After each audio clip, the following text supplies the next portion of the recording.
अस्सलाम वालेकुम, मैं रुशान हाशमी और आपको है नदर ब्लॉग के अंदर खुशामदीद। आज है जी 24 रोज़ा और मैं चला गया अपनी शॉप पे सुबह सुबह। आप देख सकते हैं कि धूप जो है वो आहिस्ता आहिस्ता निकल रही है। सुबह का टाइम है, मैं अपनी शॉप पे गया और वहाँ पे मुझे थोड़ा सा काम था। मैंने वो काम कंप्लीट करने के बाद जाना था एक काम के लिए, तो मैंने इस मोबाइल को खोला और खोलने के बाद इसको चेक किया तो इसके पैनल का मसला था। इसका पैनल जो है ना वो मैंने लेके आना था, तो इसलिए मैंने इसकी बैटरी वगैरह को डिस्कनेक्ट करके मोबाइल वगैरह की सफाई वगैरह करके खोल खाल के इसको मैं अपने साथ ले गया, ताकि इसका पैनल जो है ना वो मैं सिटी से ले सकूं। इसका पैनल जो है ना वो मैंने आपको कल दिखाया था कि इसका प्रोग्राम काफ़ी अच्छा खासा बढ़ चुका था, तो मैंने बोला कि भाई मसले को नहीं, इसको ओके कर देंगे, हम आपको कल मिल जाएगा। तो आज इसका हम पैनल भी लेंगे और एक दो काम है तो वो भी हम करेंगे। ये काम मुकम्मल करने के बाद मैं चला गया अपने बाइक को लेकर शॉप के ऊपर, वर्कशॉप पे। यहाँ पे इसका जो बाई साइड वाला मिरर है वो ख़राब हो चुका था, क्योंकि इसके अंदर ये जो शीशा है यहाँ फिट करते थे तो ये फ्री हो गया था। तो भाई कहते हैं कि इसको नए सिरे से बनाना पड़ेगा। मैंने बोला भाई मसले को नहीं, यहाँ से बना दो, ये मेरा शहज़ादा है और इसको मैं शहज़ादों की तरह रखा हुआ है। भाई ने अच्छी खासी मेहनत की, मेहनत करने के बाद इसने मुझे शीशा को VIC कर दिया। शीशा VIC करने के बाद मैंने इसको देखा तो निज़ाम बहुत अच्छा हो रहा था हमारा, क्योंकि इसने नए सिरे से मुझे इसका जो जुगाड़ लगा के दिया था वो बड़ा VIP था। तो इसने मुझसे इसके अच्छे खासे पैसे भी लिए, क्योंकि भाई ने काम भी बड़ा अच्छा किया हुआ था और ये शहज़ादा है और शहज़ादा मुझे अपनी जान से भी ज़्यादा प्यारा है, तो इसके लिए मैं कुछ भी कर लूँ, मुझे इससे कोई फ़र्क नहीं पड़ता। ये काम कंप्लीट करने के बाद मैं चला गया अपने अगले काम के लिए। भाई को बोला कि भाई ये फ़िट नहीं हो रहा तो आप उसे खुद फ़िट करके दें। तो भाई ने बोला मसले कोई नहीं भाई, मैं खुद इसको फ़िट कर देता हूँ। ये भाई आपके सामने इसकी फ़िटिंग कर रहे हैं, तो मैं फ़िटिंग करवा के चला गया फालिया, जो कि हमसे तकरीबन 14 किलोमीटर दूर है। आज तक मैंने आपको बहुत ही गंदे रोड दिखाए हैं, आज मैं आपको अपनी तहसील का बड़ा VIP जो है रोड वो दिखाऊंगा। जब मुझे देखे मैं पूरा हेलमेट पहन के, मास्क वगैरह ऐनक लगा के और अपना बाइक के ऊपर बैठ के जा रहा हूँ। अपना शहज़ादा मैंने अपना शहज़ादा की तरह रखा हुआ है। तो मैं पहुँच गया हूँ फालिया बाज़ार के अंदर। अभी मार्केट ओपन हो रही है तो इसलिए हाश रश नहीं है। मेरे फालिया बाज़ार की सिर्फ दो ही चीज़ें अच्छी लगती हैं मुझे, एक तो इसका खुला बाज़ार और दूसरा इसके मीठे लोग। तो मैं चला गया अपने काम के सिलसिले में फ़ोटोशॉप के ऊपर। मैंने यहाँ से अपनी पासपोर्ट साइज़ की 3-4 पिक ली, जो कि मैंने अपने लाइसेंस के लिए लेनी थी। तो मैं उसके बाद दोबारा बाज़ार के अंदर आ गया। मोबाइल मार्केट में अभी मार्केट ओपन ही हो रही थी, तो मैंने सोचा चलो थोड़ी सी शॉप चेक करते हैं, अगर खुली हुई हो तो इससे अपने फ़ोन के पैनल लेते हैं। तो मैंने देखा कि मेरा फ़ोन जो है वो उसकी जो शॉप की थी जहाँ से मैंने सामान लिया था वो खुला हुआ है। मैंने वहाँ से अपनी सेल परचेज़ की और वापस आ गया अपने बाज़ार के अंदर। तो ये चुंज वाला प्लाज़ा जो है वो फालिया में बहुत मशहूर मरूफ है। उसके अलावा इसकी आप देख सकते हैं बाज़ार, फालिया बाज़ार की सबसे खूबसूरत चीज़ ये है कि इसके जो बाज़ार है वो आपको हमेशा खुले मिलेंगे, कोई रश नहीं होगा। फालिया से बाहर निकल के आप ये भी देख सकते हैं कि हर तरफ जो रोड है वो बिल्कुल VIC है। फालिया बाज़ार से निकल के अगर GT रोड की तरफ आएँ, गुजरात सरगोदा रोड की तरफ, तो हमें मॉल ऑफ फालिया, जो कि बिल्कुल रिसेंटली 2-3 साल हो गए बना है, बहुत अच्छा चल रहा है ये भी। उसके बाद मैं चला गया मीट शॉप के ऊपर। यहाँ से मैंने मीट लेना था अपने लिए। मैंने 2 किलो बीफ और 2 किलो कीमा ले लिया, क्योंकि अब्बू जान को कीमा बहुत पसंद है, तो मैंने उनके लिए कीमा भी ले लिया। मैंने बोला चलो कोई मसला नहीं है। वापस आके जब मैंने अपने बाइक की हालत देखी तो मेरी बाइक की हालत बहुत ज़्यादा ख़राब थी। तो मैंने बोला इसको चलो धो लें।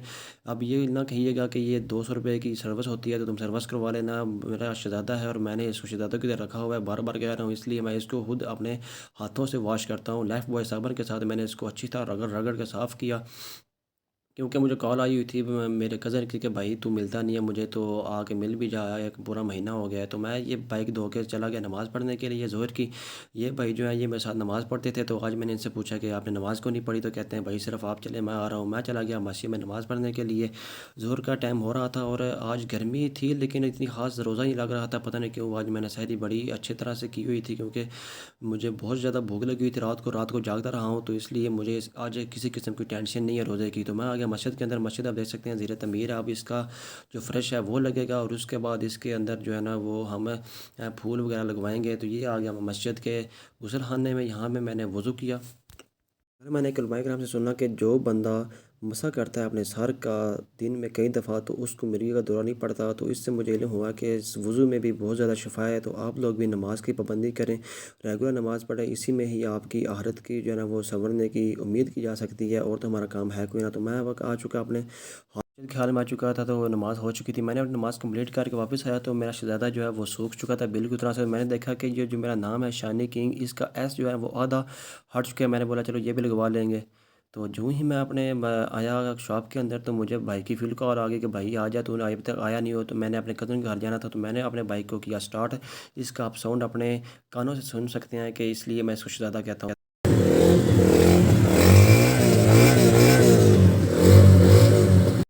बाइक को लिया और मैं चला अपने कज़न के घर। आप भी सोचते होंगे कि इसकी मोबाइल की शॉप है, लेकिन ये हर वक्त रहता है अपने बाइक के ऊपर है। तो आपको बताता चलूँ कि मुझे ट्रैवल का बहुत ज़्यादा शौक है। मैं शॉप पे कम बैठता हूँ और ट्रैवल ज़्यादा करता हूँ, और मुझे अपने बाइक इसलिए मैं ट्रैवल के लिया हुआ है। मैंने इसके ऊपर कहीं कहीं बार बहुत बहुत दूर जा चुका हूँ। मैं इस बाइक के ऊपर मुल्तान जा चुका हूँ, पेशावर जा चुका हूँ, मरी, इस्लामाबाद, लाहौर तो मैं आम जा चुका हूँ। इसलिए मुझे ट्रैवल करना बहुत अच्छा लगता है, ख़ास तौर के ऊपर अपने बाइक के ऊपर ट्रैवल करना मुझे बहुत ज़्यादा पसंद है।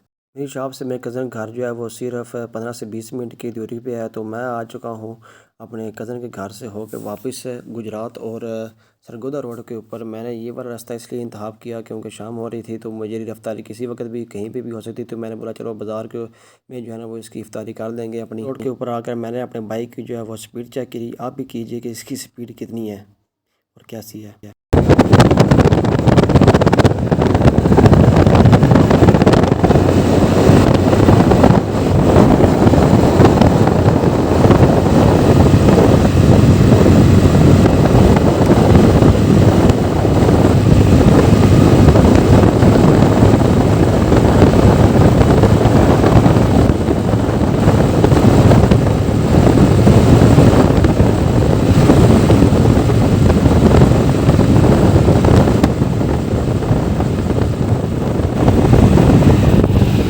शॉप पे पहुँच मैं देखा कि अभी काफ़ी टाइम है रोज़ा इफ्तार करने के लिए। मैं चला गया हमाम के ऊपर। यहाँ पे मेरे आप बाल देख सकते हैं कि बहुत ही रूखे पड़े हैं। मैंने भाई को बोला, भाई मेहरबानी करके मेरे बालों को सिल्की का कोई जुगाड़ लगा दो। भाई कहता है भाई मसले कोई नहीं है, आपके बाल ऐसे सिल्की होंगे जैसे नरम व मुलायम में रुई होती है। मैंने बोला चलो भाई मेहरबानी करके कर दे। तो ये भाई मुझे ट्रीटमेंट मेरा कर रहे हैं। ये ट्रीटमेंट करने के बाद भाई ने बोला कि भाई आपने एक काम करना है कि सुबह उठ के दही और अंडे के मिक्सचर बना के अपने सर के ऊपर लगाना है, 1.5 घंटे बाद इसको उतार देना है। मैं अभी फ़िलहाल हल्का सा कर रहा हूँ। तो ये देख सकते हैं कि आप भाई ने मेरी जो है ना वो बड़ी वीआईपी जो है ना वो हेयर को स्ट्रेट कर दिया। पता है इसने इंग्लिश को क्या, इंग्लिश में क्या बोलते हैं मुझे इस बात का पता नहीं है, लेकिन मेरे बाल जो है ना वो पहले से बहुत ज़्यादा अच्छे हो गए थे।